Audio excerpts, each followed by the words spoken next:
परंपरा में कितनी शानदार बात कही गई है। महाभारत आप जानते हैं क्या होता है ना। तो महाभारत का युद्ध चल रहा है कुरुक्षेत्र में, और युद्ध काफी सघन बिंदु पे आ चुका है, खतरनाक बिंदु पे आ चुका है। कौरवों की सेना बहुत बड़ी है, पांडवों की सेना छोटी है। बस पांडवों के पास ये है कि कृष्ण साथ में है, और कृष्ण की जो कूटनीति है, वैसे भी लठैती काम नहीं आती है, कूटनीति बहुत बड़ी चीज है लठैती की तुलना में, उसकी वैल्यू ज्यादा होती है। कृष्ण कूटनीति के इतने पुरोधा हैं कि उनके सामने बड़े बड़े जो बलशाली लोग हैं चल नहीं पाते हैं। अब हो क्या रहा है? अच्छा, कृष्ण को शुरू से अंदाजा था कि कर्ण को संभालना आसान नहीं होने वाला है, बाकी सबको संभाल लेंगे, कर्ण नहीं संभालेगा। तो कुंती ने कर्ण से एक निवेदन किया, और कर्ण ने अपनी माता से कहा, ठीक है माता जी, आप निश्चिंत रहें, आपके 5 बच्चे बचे रहेंगे। इसमें निहित था कि मैं आपका एक बच्चा नहीं छोड़ूंगा, अर्जुन, बाकी सब छोड़ दूंगा। अब कुंती भी चिंतित है, क्योंकि वे बच्चे तो उसके हैं ना, बच्चे की चिंता किस मां को नहीं होगी। अब हो क्या रहा है युद्ध में? द्रोणाचार्य की मृत्यु हो चुकी है, अश्वत्थामा वाली कहानी आपने सुनी ही है। भीष्म भी युद्ध लड़ने की स्थिति में नहीं है, वो शैया पे लेटे हुए हैं, युद्ध नहीं लड़ रहे हैं। बहुत बड़े बड़े सैनिक कौरवों की तरफ के खत्म हो चुके हैं, हार चुके हैं, कर्ण कंट्रोल नहीं हो रहा, और पांडव उधेड़बुन में है। युद्ध के बाद शाम की मीटिंग चल रही है।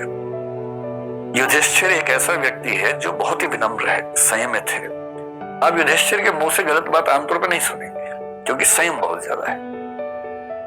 लेकिन उस दिन उस कमजोर क्षण में युधिष्ठिर भी संयम खो बैठे अपना, और अर्जुन को बोल रहे हैं कि तुम तो कहते थे कि तुम दुनिया के सबसे अच्छे धनुर्धर हो भाई, अजीब हाल है, तुम कर्ण को मार ही नहीं पा रहे। काहे कि तुम्हारी धनुर्विद्या, काहे का तुम्हारा गांडीव धनुष। ये सुनते अर्जुन को आग लग गई एकदम, और अर्जुन ने एक कसम ले रखी थी, प्रण लिया हुआ था कि यदि कोई मेरे गांडीव धनुष का अपमान करेगा तो मैं उसका जीवन ले लूंगा। ये प्रण लिया हुआ था, प्रतिज्ञा थी। अब मामला फंस गया कि अपमान कर दिया बड़े भाई ने। बड़ा भाई और पिता परंपरा में एक ही माना गया है, तो पिता स्वरूप बड़े भाई ने अपमान कर दिया। अब अर्जुन परेशान है कि यार मुझे प्रतिज्ञा पूरी करने के अपने भाई का वध करना पड़ेगा। कृष्ण समझ गया कि ये मामला ठीक कर रहा हूं। कृष्ण उसके पास गया, बोले चिंता मत करो यार, रास्ता है इसका। क्या रास्ता है? बोले शास्त्रों में कहा गया है कि पिता का अपमान करना और पिता की हत्या करना बराबर बात है, तो तुम युधिष्ठिर का अपमान कर दो, तुम बड़े भाई के वध के पाप से मुक्त हो जाओगे। उससे कहा ये ठीक रहेगा।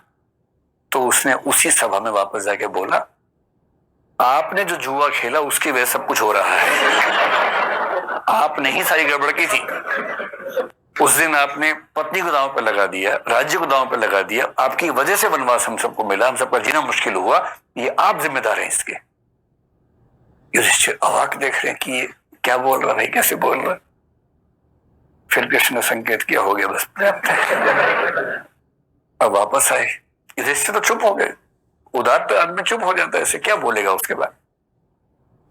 अब अर्जुन को गिल्ट फीलिंग बड़ी खतरनाक है। कृष्ण के पास बैठ के बोल रहा है कि मैं ये झेल नहीं सकता।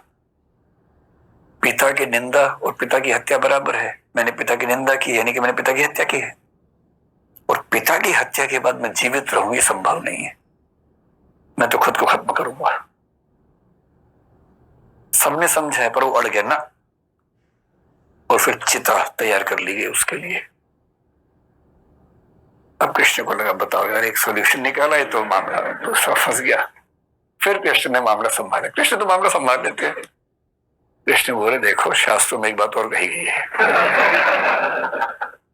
तो अर्जुन तो तैयार था एकदम। तो उसने कहा, क्या कहा गया है? कृष्ण ने कहा, आत्म प्रशंसा और आत्महत्या बराबर है, इसलिए अपनी तारीफ कर लो, आत्महत्या हो जाएगी।